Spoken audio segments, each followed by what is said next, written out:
ये खूबसूरत गोश्त भी ताज़ा ताज़ा। सारे चमन में ये एक आदमी, दूसरा है नहीं इसका पकाने वाला।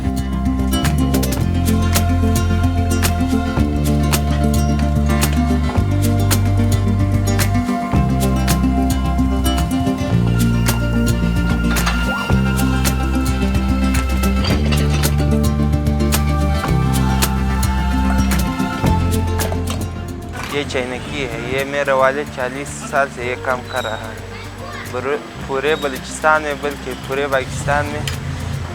जहाँ इधर उधर लोग आते हैं इधर, और लोग ये मज़े से खाते हैं। ये भेड़ का गोश्त है, एक पाव है, आधा किलो भी है, और हम उसको तैयार कर रहे हैं।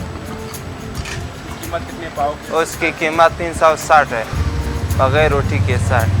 बड़े वाले के साथ 120 का है। ये बहुत अच्छा चीज़ पकाता है। 40 साल से हम इनके गिरा के आता है इधर। पहले उसका कंटेनर था, वहाँ पकाता था। सारे चमन में ये एक आदमी, दूसरा है नहीं इसका पकाने वाला। ये खूबसूरत गोश्त भी ताज़ा ताज़ा।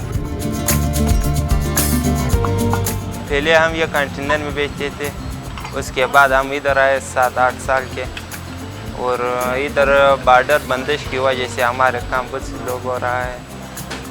इधर लोग नहीं खा रहे उस तरह जिस तरह पूरे ज़माने में खा रहे हैं। और इधर महंगाई बहुत है ना, महंगाई की वजह से और बेरोज़गारी की वजह से लोग उस तरह नहीं खाते हैं जिस तरह पूरे ज़माने में खा रहे हैं।